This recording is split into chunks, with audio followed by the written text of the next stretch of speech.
Hello, everyone. I'm Yvonne, your peer mentor, and today I am doing this quick video tutorial because I know many of you are having questions and concerns about Syracuse course enrollment process. Trust me, I completely understand it's a very confusing and complicated process sometimes. Understanding how to register for courses, how to select electives, how to understand your psychology major requirements, your College of Arts and Sciences core requirements, how to build your schedule, how to make sure that classes don't conflict with each other. I know it's very tricky, but today I'm going to be walking you step by step through it. So bear on with me. And if you have any questions afterwards, just feel free to forward them to me and I'll address anything you're still unclear about. Just remember, I'm here to help you and I'm happy to do so. So let's get started, okay? Let's hop in on Google and you're going to put this in your browser Syracuse University Psychology Major Requirements. So I'm putting this because I know all of you in this chat or watching the video most likely have a psychology major, right? But if you have a double major, like let's say you're doing forensic science, or if you are planning to add a minor, you would just replace this and put whatever according to what you're gonna do, right? And then we click on the first link. Now it sends you directly to the psychology department where you'll find all information about it. But for the purposes of this video, we're going to be scrolling down to courses. When we're here, we're going to want to focus on here. And I want you to be mindful about whether you are completing a Bachelor's of the Arts, a BA in psychology, or a Bachelor's of Sciences in psychology, a BS. Depending on that, your course requirements may be slightly different. So, for today, I'm going to be sharing my experience working towards the completion of a Bachelor's of the Arts in Psychology. But if you are doing a BS, a Bachelor's of Sciences, just click here.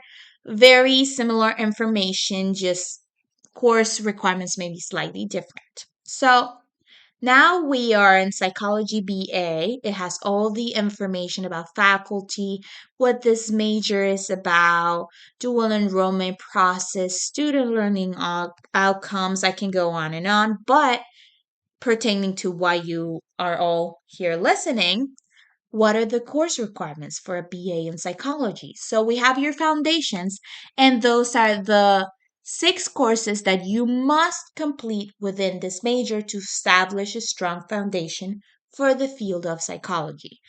In simple terms, what this means is many of these courses will give you the basics that you need about the fields of psychology in order to later be able to take higher and advanced electives in this field.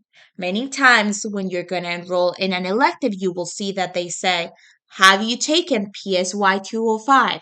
Have you taken PSY 213? If not, you are not allowed to enroll in this course. So, I highly recommend you all to enroll in these courses as early as possible in your college career. Not definitely don't leave it for your senior year. You won't be able to graduate.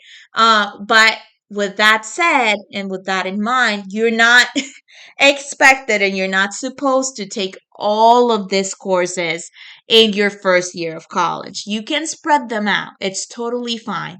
Even some advisors will even say you're not expected and you're not recommended to take more than 2 or 3 psychology courses per semester because we don't want you to get overwhelmed. It can be too much. So don't worry about having to do this all your first year of college. No.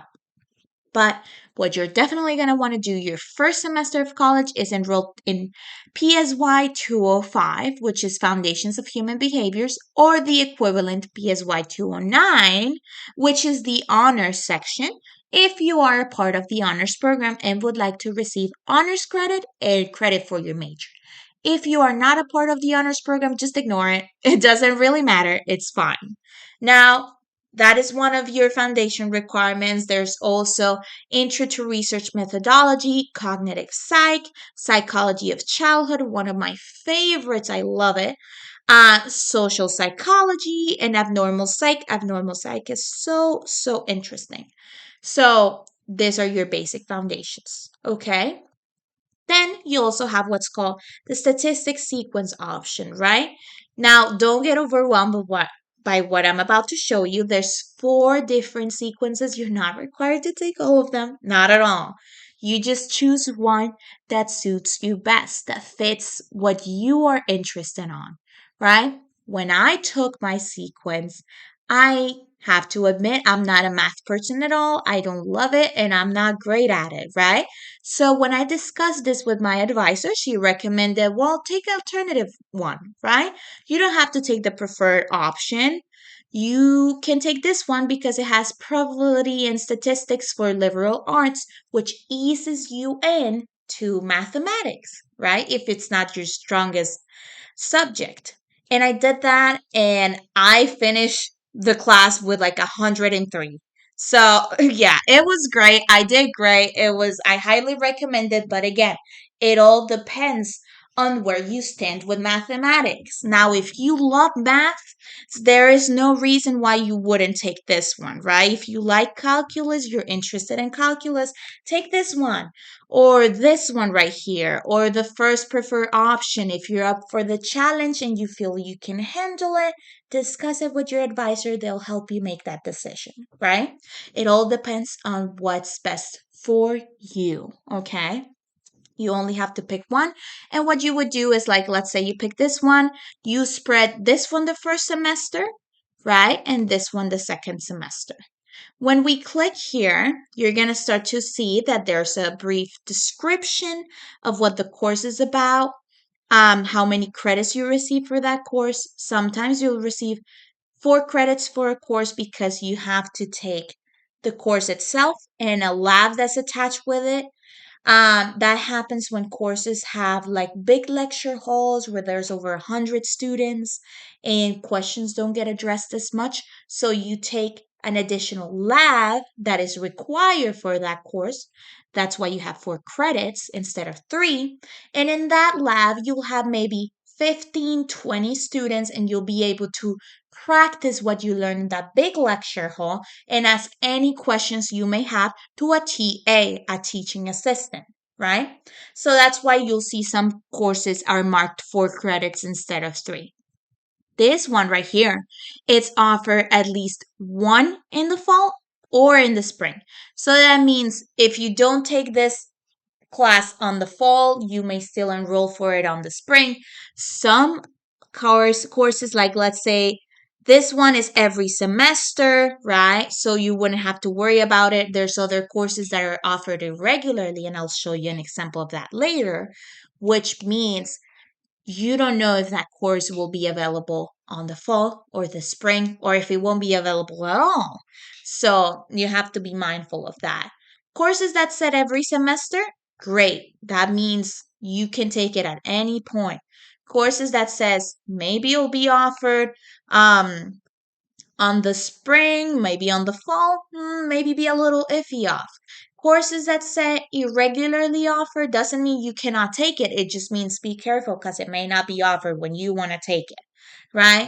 It just happens because faculty changes, new courses are added, and lots of other stuff. But, anyways, you would be taking one fall, one spring. Okay? Then let's go into the fun ones. Psychology advanced electives. Awesome.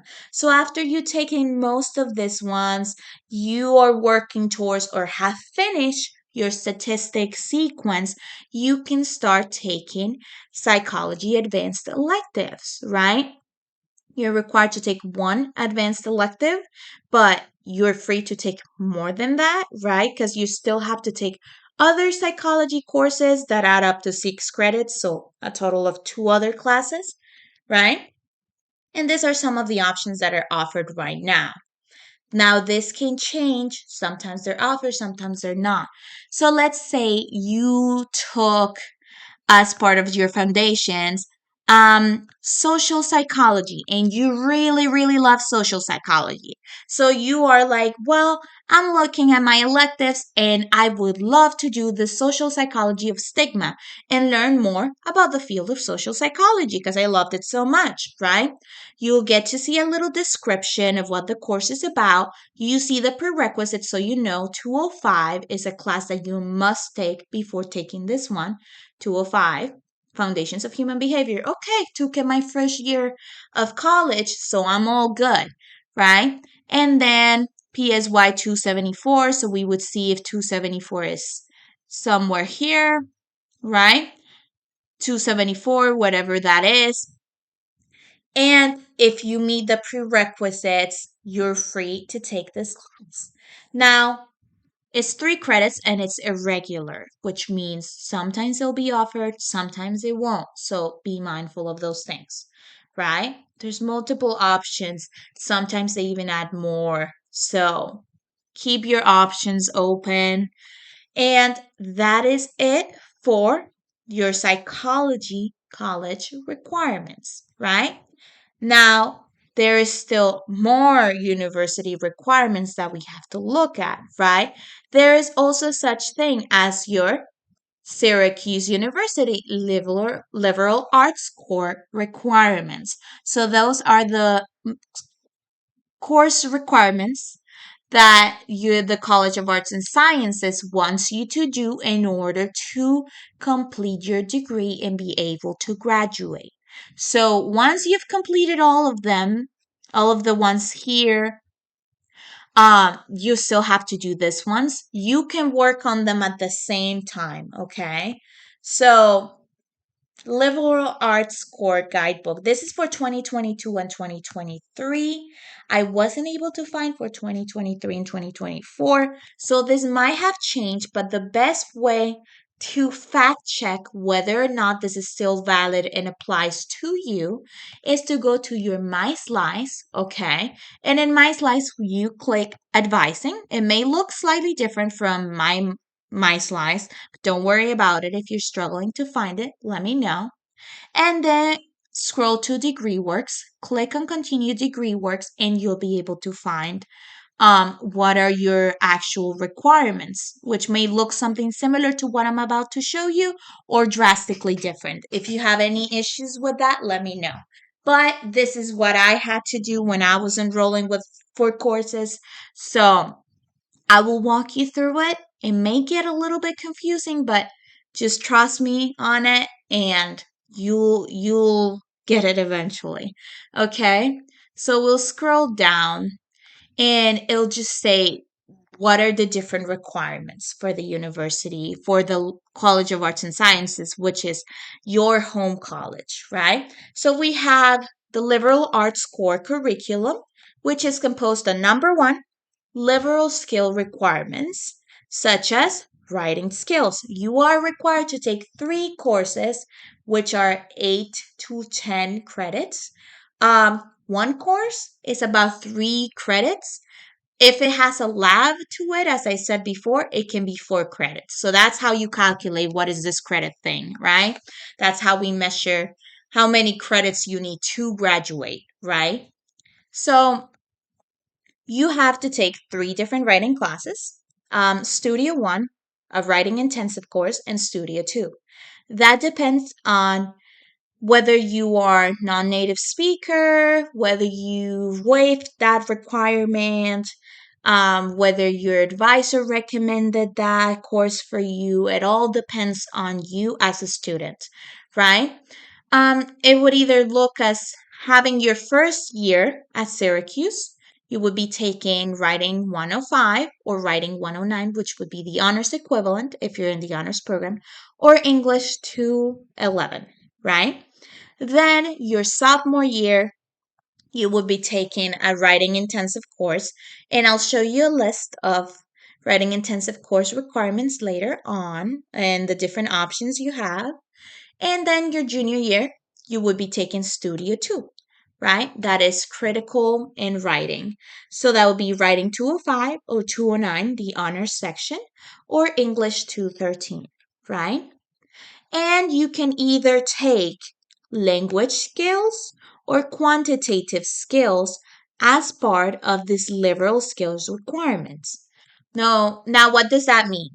If you're interested in learning a second, third, or fourth language, you can take a language course, right? That's why you have to take the language placement exam. Now, if you validated, if you have some sort of degree that says you are certified bilingual in this language, or if you earned a certain amount of AP credit in a particular language that you studied back in high school, you can forward that information to your advisor and they can waive this requirement. So you would already be done with this. With this 1, 2, 3 courses you're required to take in a language, you would be done. For example, in my case, I took both a certification to be certified bilingual in Spanish, and I took two different Spanish AP credits while in high school, and a community college credit course that was also validated and accepted by the university. So all of those allowed me to waive this requirement, and I didn't have to take language skills, right? If you don't have that and you don't want to take a language skill on a different language, you can also take quantitative skills, which is 2 courses of quantitative skills, 6 to 8 credits, right? I'll tell you more about it in a minute and you'll see your options, right? Then you also have part number 2, which is this division perspective requirements, and you must fulfill the 3 different sections here. This is divided in humanities, natural science and mathematics, and social sciences. Everyone, you must take 4 credits on each category, okay? So again, I'll show you the options as we scroll down because there's many different options of courses that you can take. The third part of these requirements are critical the reflections on ethical and social issues, and that is another requirement in which you have to take 3 courses, okay? I'll show you the courses later on. You also have the IDEA course requirements, which would be composed of 2 courses, right? So that is everything you need to know about the liberal art core, right? Liberal arts core for the students enrolled in the College of Arts and Sciences, right? If we scroll down, there's more information about what I just mentioned, and you can start to see some drop down menus where you can explore what are your options, right? Here it tells you your options of writing courses. Your first semester, at Syracuse University, either this first semester, and if for some reason you cannot enroll the first semester, you'll do it the second semester. You'll be taking Writing 105 or Writing 205 if you're in the honors program, okay? Then you'll have more options here, right? So we have the writing intensive requirements. This will be for your sophomore year. You click on the drop down menu and you see all the different course options. They are almost endless. You have so many options to choose from for for your sophomore year writing course. Like look at this for example, the literature of war and peace, world cinema beginning to present, class and literary text, race and literary text, gender and literary text. There's so many options and they're broken down based on your major interests. So if you're interested in African and American studies, here are all the options. Anthropology, art and music history, right? It doesn't necessarily need to be connected to your major, but if you want it to be connected to your major, most of the times they do have that option, right? So let's see. If you are interested in Latino and Latin American studies, they even have options for that. LGBTQ plus studies, they have options for that. From people in the Maxwell School, they have so many different options to choose from. This is just to show you there's a lot that you can choose from. When I did this, I took Intro to Women's and Gender Studies, which did what we like to call as a double dip. Double dip is when you select a class in one category that allows you to get credit for multiple categories. When I took Women and Gender Studies, it allowed me to get credit for my second year, my sophomore year writing intensive. Also, it completed my IDEA core requirement, right? And diversity requirements. It completed maybe 3 or 4 different requirements for the liberal art core. So I do recommend Women and Gender Studies, Introduction to Women and Gender Studies, because it helps you to lower your requirements by a lot. If you are interested on the subject, if you're not, feel free to take anything else, okay?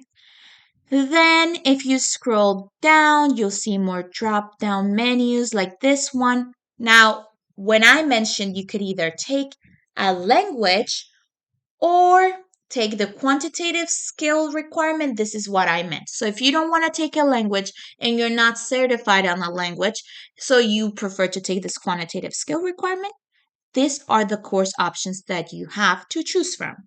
Now, that's really good because what happens with this is that if you go right here, you'll be able to see that in psychology, you already have to take a sequence in statistics, right?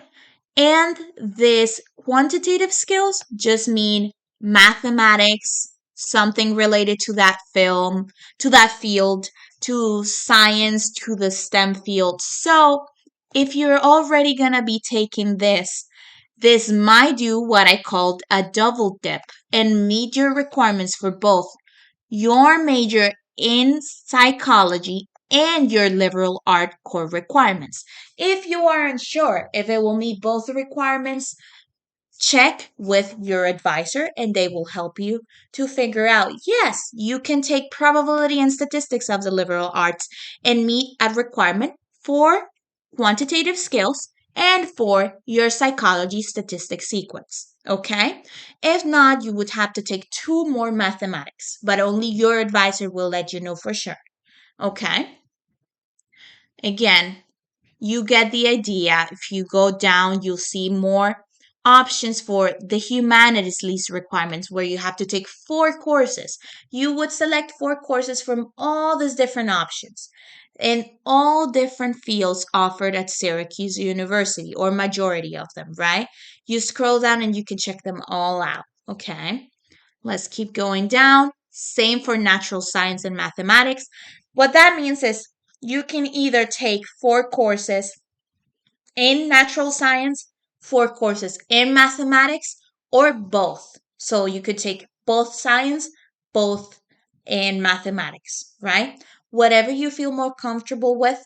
And these are all the options offered in the different fields. So, in here we have astronomy, we have biology. I know a lot of people like to take, for example, astronomy 101 and astronomy 104, right? They're a little bit challenging, but the grading system is really fair. So it gives a lot of opportunities. I took 101 and I did really good. So it depends on what you're interested on, what you like, what you think you'll be successful at. Then we have a list for social sciences. You get the idea. We have a list for critical reflections right here. I'm pretty sure when I took Introduction to Women and Gender Studies, it validated requirements for this category of critical reflections, for the idea course requirements, and for my writing course requirements. So instead of having to take 3 classes, I took 1 class that met 3 requirements. If that is confusing right now, don't worry about it. I can re-explain it at a later time. So that's all you need to know about this section right here. So now let's look over what we just learned. We reviewed your psychology BA course requirements. We reviewed your College of Arts and Sciences core class requirements. And now we're going to go back to my slides and we're going to start looking at how to build your schedule. how to avoid classes overlapping with each other, how to make sure that we are enrolling in the courses we need to be enrolling in, right? We're going to be looking at all that information. So let's grab this right here. I'm just going to split it in half so we're able to see everything a little better, right?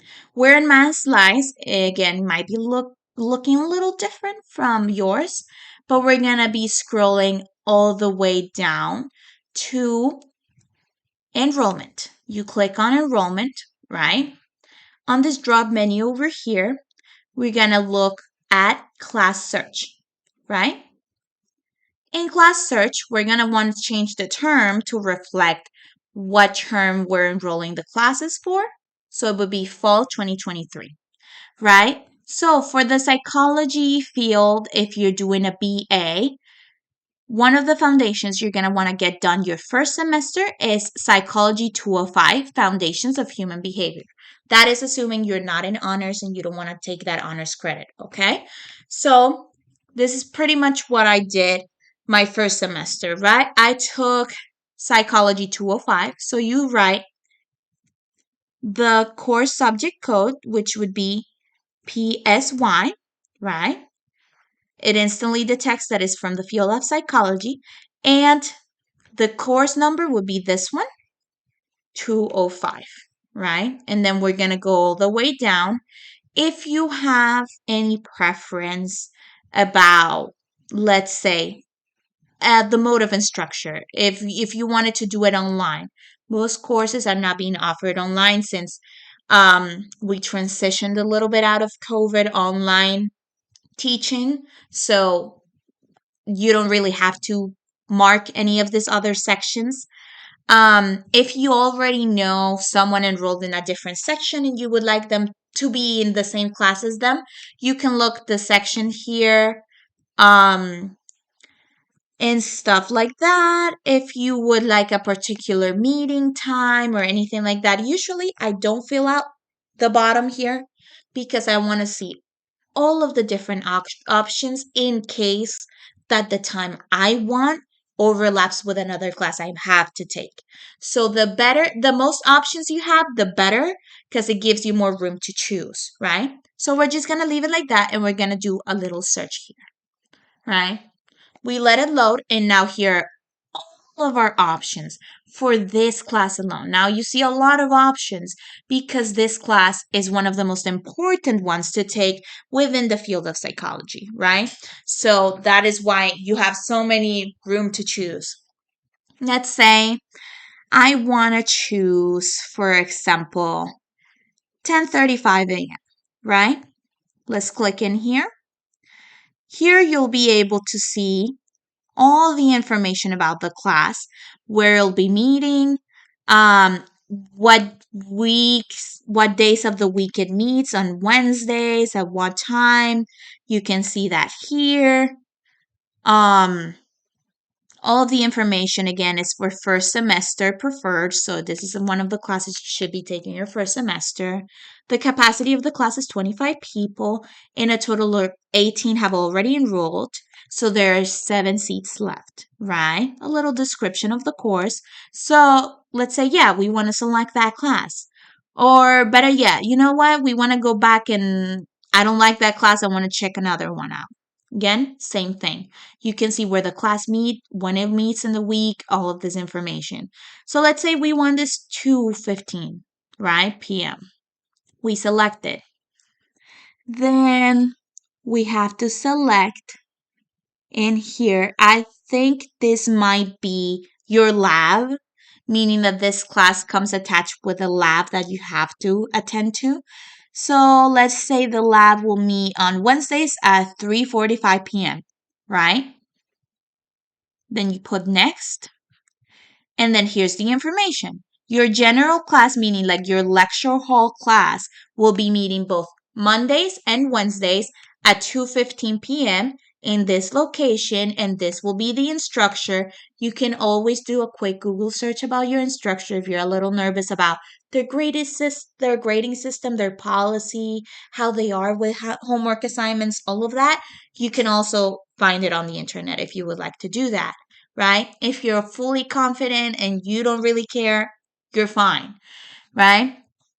This would be your class, and this would be your either lab or meeting time in which you get to meet in a smaller classroom with a teaching assistant who will help address questions and give you different assignments and in-class activities to put into practice what you've learned in the big lecture hall. Remember, I talked about that if it rings any bells. Anyways, you click next, right? It's been added to your shopping cart. Now that'll become important later on once I show you how to build your schedule, right? New search. So we're still making sure that it's fall 2023. Always make sure that it is because sometimes it just changes automatically and you cannot tell. And let's say we also want to take some of our liberal core requirements, right? So we know we are required to take writing skills, Studio 1, writing 105, right? So let's do writing 105. 105. Okay. Writing 105. Let's do a little search. Oh, so we have over 50 classes available. That's a lot of available options, but we click OK and we're going to see all of them. Okay. And then we'll select from there. Again, some of the courses that you are required to take your first year, you may already be enrolled in them by your advisor. Like you may already be enrolled in foundations. PSY, what is it? You may already be enrolled in PSY 205 and you may already be enrolled in writing 105. I will show you how to look if you are already enrolled in it. Okay. You would look my class schedule in my slice. You would pick fall 2023 term, continue. And in here, it would instantly show you if you have a schedule. Okay, so if you're enrolled in 3 classes, you will be able to see which classes they are and you don't have to enroll in them again if they are already here. If you are not unsure and you think your advisor has already enrolled you in 2 to 3 classes, send them a quick email asking, hey, have you enrolled me in any of the courses or do I have to enroll myself in all of them on my own, right? They'll be able to address that question for you. So let's go back here, right? We're looking at writing 105, your first year writing requirement. Got plenty of options. Since we already chose for our psychology class to happen at 2:15 p.m., let's try to choose a writing class that does not conflict with that. Thankfully, we have plenty of options. So let's say we want to be an early bird, right? And we want to take this 9:30 a.m. writing class. We don't know who the professor is yet, but that's fine. We'll select it, right? There we go. In here, if you want to be put on the wait list, you don't necessarily have to. I recommend you have multiple different options for your enrollment time and date. If you don't know when is the time and date that you are allowed to be enrolling in courses, ask your advisor.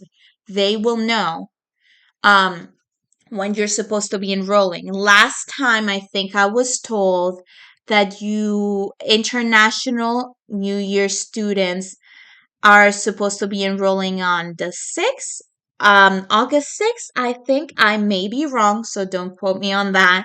Let me see. I think you are all supposed to be enrolling on the 6th. So I would double check this information with your advisor just to just to be sure. Okay, because it might be different depending on students. So you can ask them, they'll let you know. Okay. And then let's say we are totally fine with this and we click next, right? And now it's going to process that into your shopping cart. Let's go back to new search. Let's say another course we want to take is also in psychology. Let's say we are interested in taking childhood psychology. We read the description is offered every semester. We are already about to take 205, so we're gonna be fine, right? And it's a great course, highly recommended. So that would be, we're still in fall 2023, psychology 335. You don't necessarily have to take those courses. This is just an example, right? Anyways, if you would like to take these examples that I am, ooh, why isn't it showing up? Maybe it's not offered right now, or maybe they changed the name. Very good learning lesson right here. Let's try a different one then. Psychology, social psychology, 375. Let's see if that shows up. 74, sorry. If you would like to take the courses I'm selecting, oh, it's not showing up. That's weird. Well, if it's not showing up like that and you're struggling to find that specific course you're interested on, you may also just want to delete the number here and just look broadly into the field of psychology and click search. Okay, many options will come up, but that can also give you a wider list to look from, right? So we already saw these options. Foundations of human behavior, health psychology. Health psychology is a higher elective, is an advanced elective, so you wouldn't be taking that. But here we found abnormal psychology, so we know abnormal psychology is being offered, right? These ones are very high courses, so don't worry about that. Let's say you're taking abnormal psychology. You select abnormal psychology. As I was trying to say before, if you're interested on the little like simulation schedule that I'm building here right now, and you say, I kind of want to do that, you know, but you're not 100% sure, you can run it through your advisor. Always be sure to rely on your advisor to confirm information, your plans, what the courses you're intending to enroll in, and they will keep track of whether or not these courses are meeting or setting you up for success in order to graduate and be able to complete your college requirements to obtain your degree. That's what they're here for. They're here to help you and ensure that you're really staying on track of everything. So if you're ever a little bit unsure of like, should I take this course? Am I meeting a requirement or am I not? Ask them. They will be able to either meet with you or over email address any questions like that. Anyways, let's say we want abnormal psychology. We click next, right? There we go. We have abnormal psychology, right? Hopefully, abnormal psychology does not interfere with the times we've selected. Let's see. No, it doesn't. It's 335. Hopefully not, right? We're going to find out anyways. And let's say we want to we go here. We look at our liberal arts core, right? We want to take one of that natural science requirement. Yeah. Let's say we want to get science out of the way early, right? So let's go down and look at what are some of the options for science, right? In division here, humanities, natural sciences, and mathematics. Let's say we're interested on astronomy 101, right? So we're going to go here, new search, and we're going to put AST here, and then 101, 101. If it doesn't show up, then we would just delete the 101. But we didn't have any trouble, so we're all good. And let's pick a section, let's say Thursdays, 12:30, right? This is the same professor I did this class with. He's quite awesome, honestly. Very fun guy, makes class entertaining. Um, can go on little tangents sometimes, but it's awesome. If you want to learn more about him or the professors that I've had throughout the years, let me know. I'll be glad to talk about it. You select here. Now, this class offers 4 credits, so you are going to have to choose a lab. It's a big lecture hall. So again, the lab is where you sit down with your teaching assistant, your TA, to go over what you learned, put it into practice in a class assignment or activity, and ask any questions you weren't able to ask in the lecture hall. It's very helpful. So let's say we're gonna do this section right here. Then we click next. There we go. We have our general, section, and then we have our lab, right? Next. Awesome. So far, we've selected, I think, 4 courses, right? So you can take anywhere from 4, 5, 6 courses. Again, the minimum of credits you are required to complete is, and I'm going to show you. I'm just going to put it in here in writing so that you have that clear. Minimum, right? Minimum of credits you're required to do per semester is 12 credits, right? One class is equals to 3 credits, right? So minimum of classes would be 4 classes per semester. Now, the minimum of 4 classes may not guarantee that you're going to be graduating on time. So it's not that recommended unless you have a lot of credit from your high school, from taking AP credit, early college credit, some sort of certification that the university is validating. If so, yeah, you can take 4 classes per semester and still be graduating on time. That is kind of what I'm doing because I got a lot of credit from college back in high school, from AP credit, and a lot of different certifications that were validated by Syracuse University. Therefore, I don't have to take more than 4 classes per semester. If I do, I will be graduating way too early, so I don't do that. But if that's not the case for you, what is recommended actually is to take anywhere from 15 to 16 credits per semester. Okay? So that would be about, let's say, anywhere from 5 to 6 courses, right? Classes that you will have to take per semester, right? As a minimum. Then, if you intend to graduate very, very early, and you want to take an overload of credits, which I don't recommend a lot, but it depends on your own college journey, you can take a maximum of 18 credits. Now that's a lot of classes. Okay? That is, yeah, about 7 courses per semester.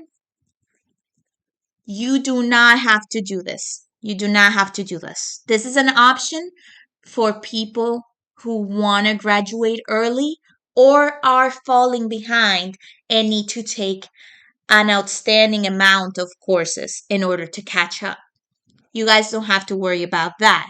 I recommend you start your semester with anywhere from 5 to 6 courses. Right now we selected 4, so let's go up and select another one, right? Let's say we want to do, I don't know, let me think. We already did a psychology course. We already did one of our natural sciences section from the humanities list. Let's say you have to take quantitative skill requirement, right? Because you don't want to take a language, but you have to take either a language or a quantitative skill.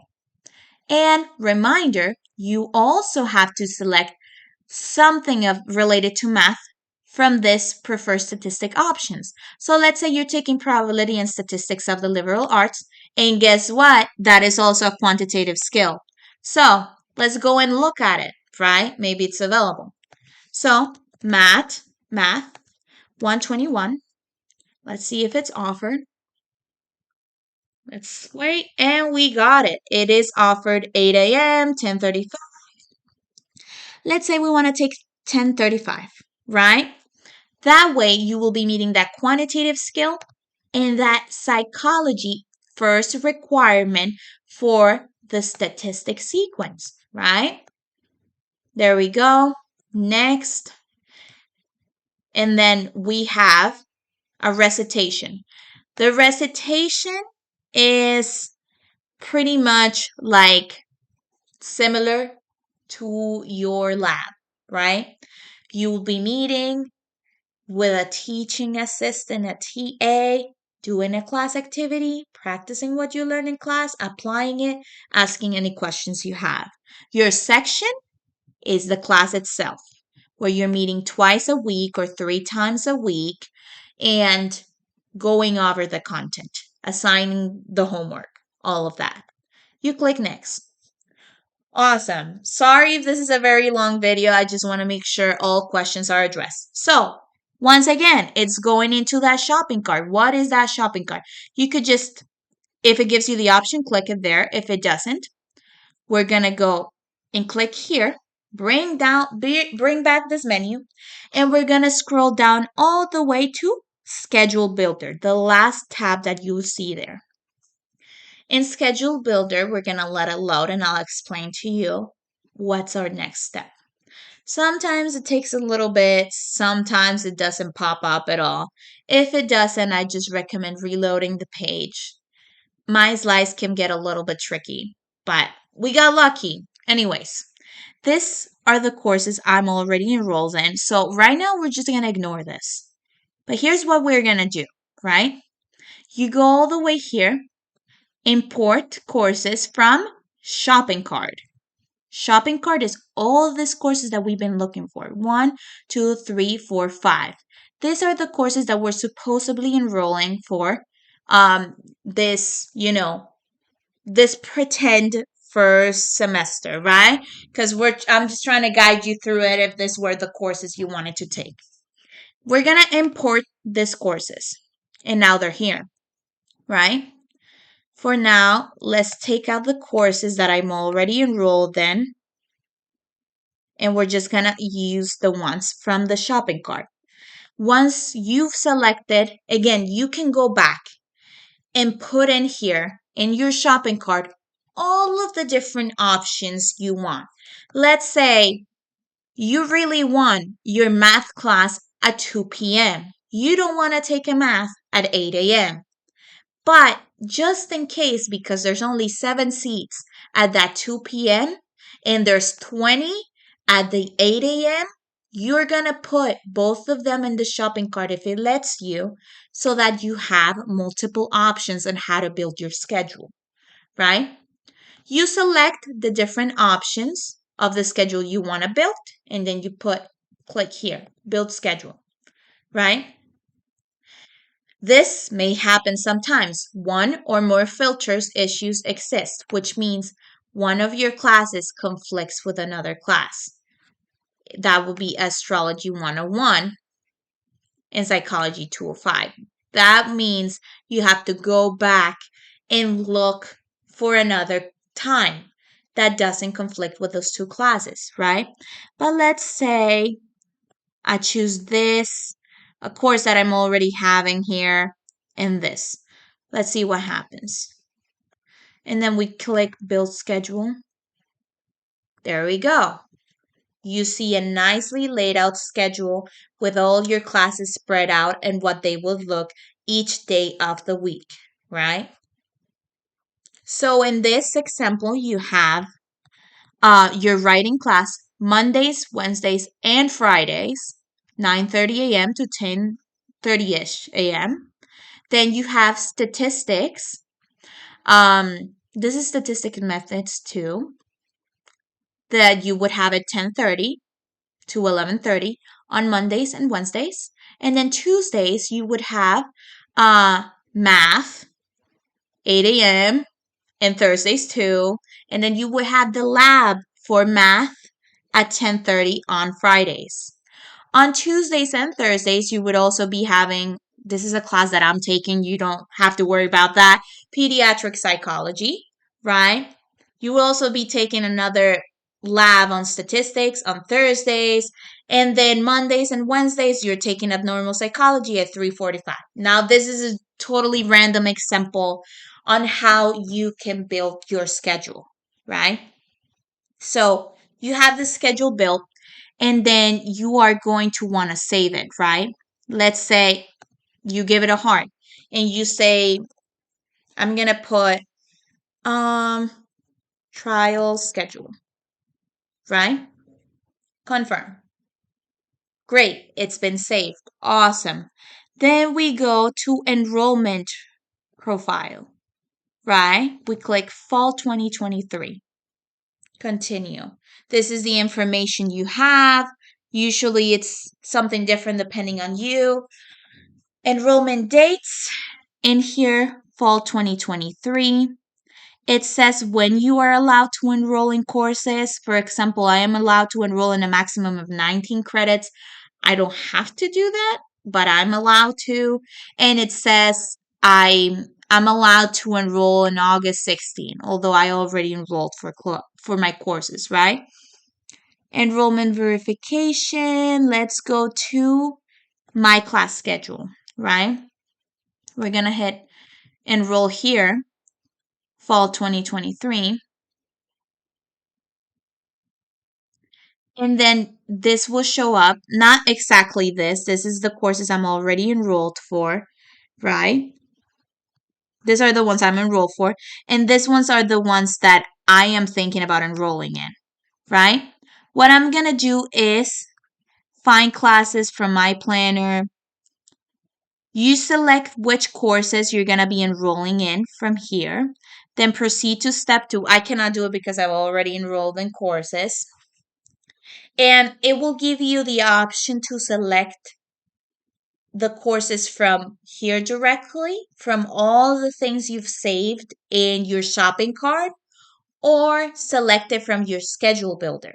So in there, you would have to find, okay, this is the schedule number 1, my favorite schedule. Click on it, and if your enrollment time is it's August 6th at 10 a.m. in the morning, you would be there at 9:50. Sit down in front of your laptop, your computer, your phone, and be ready. And then once it's exactly 10 a.m., if you do it earlier, it won't work.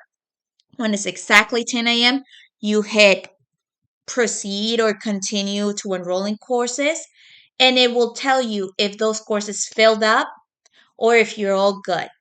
If you're all good, it will look like this. It would all be check marks. Check marks, which means you've been enrolled. If it looks like this, it's waitlisted, meaning that the class filled up and they're going to put you on the wait list because you marked you wanted to be in the wait list. Or it will show up something in red saying like there was a problem.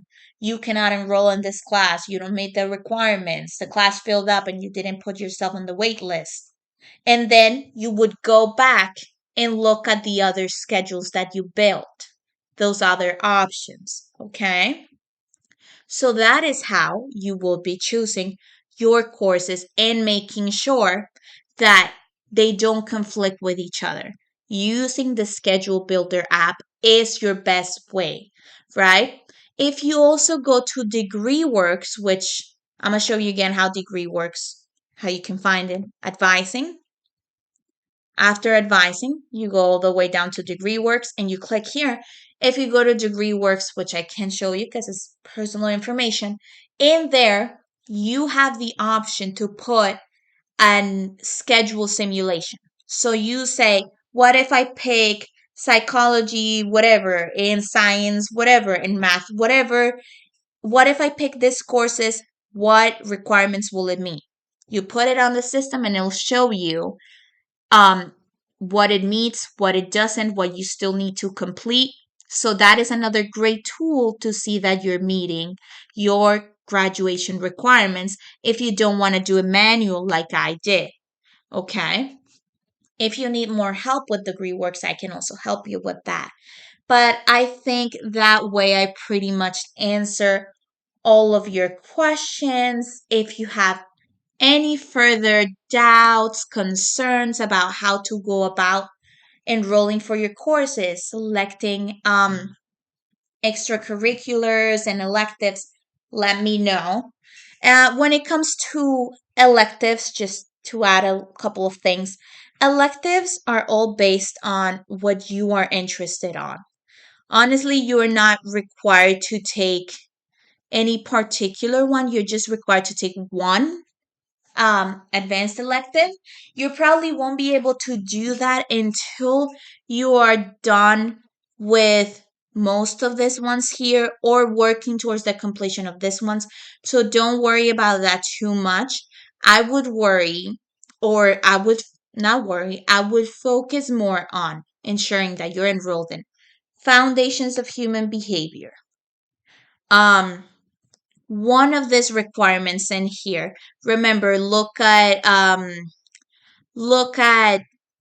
what's the name of it, be sure to look at degree works, okay, to make sure what are your requirements if they're not the same as this one's, okay. But if they are the same, you can just guide yourself from this. I'll send you all the link, and you're gonna want to have PSY 205 or 209 if you're honors.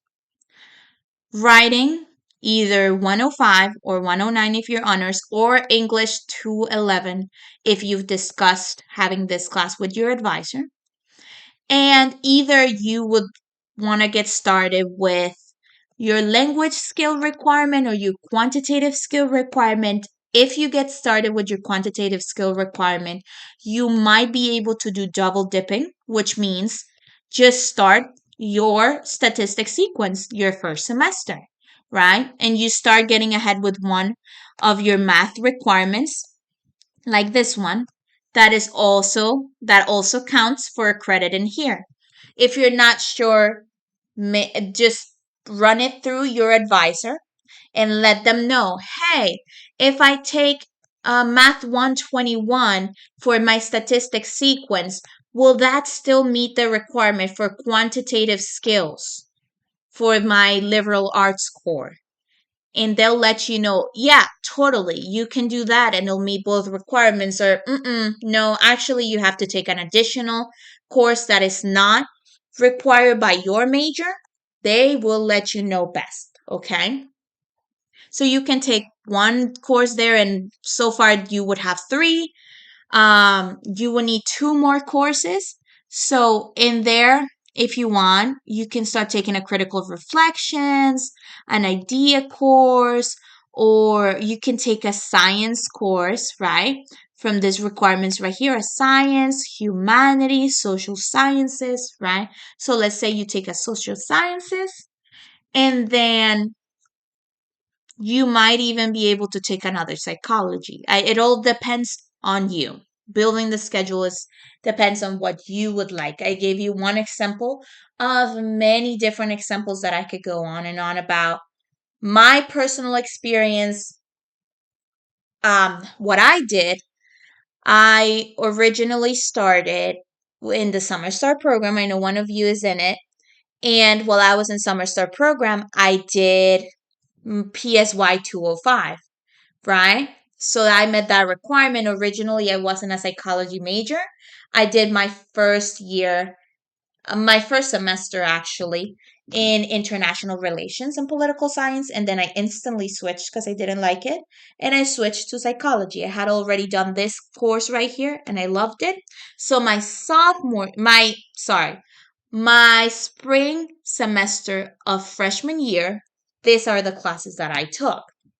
I took Geography 215, which is global environmental change, and that met my liberal arts core requirement for natural sciences. I took social psychology, which met this other requirement for my core foundations of psychology. I took women and gender studies. So that was my writing intensive course, right? I did it instead of my sophomore year. I think I did this my second semester. of freshman year, or it might have been my sophomore year. I don't remember exactly, but I did that as my writing intensive, as my idea course, and my critical reflection. So I did three things all at once. And I took Linguistics 321, which was Intro to Methodology of Teaching English as a Second Language and Teaching Foreign Language to Other Speakers. Now I took that course because my first semester I took linguistics because I'm interested in the field. Again, you can take, and that was a part of the, I think, humanities or social sciences. Again, you can take whatever class, you'll see them again in the drop down menus down below. You can take whatever class interests you just because you have a passion for that field, because it's a hobby, because you took it in high school and you want to take it again, or you want to expand your knowledge on it, because it relates to psychology, or because it doesn't. Whatever reason is totally valid as long as you're meeting those requirements. You keep track of those requirements, you can choose whatever you want. Whether that is art, whether that is astronomy, whether that is archaeology, and the choices are endless. But those were pretty much the classes I took, and I also took an honors course in filmmaking. So yeah, it was a pretty random schedule, but it worked out. So yeah, I think I pretty much addressed all questions. If you have any doubts, anything else that you would like addressed, please send me a text. If you at any point would like to do a little Zoom meeting, or would like me to do another video tutorial on another topic that you're confused about, like using Handshake, which is the job, finding job opportunities on campus and out of campus, more about degree works. You would like another one about course enrollment because maybe I confused you. Whatever it is, again, I am here to help you. So just ask away, and I'll do anything in my power to address your questions, ease your stress, and help you be set up for success. Okay. Sorry for the length of the video, and I hope it was of help. Reach out to me if you have any other questions. Bye bye.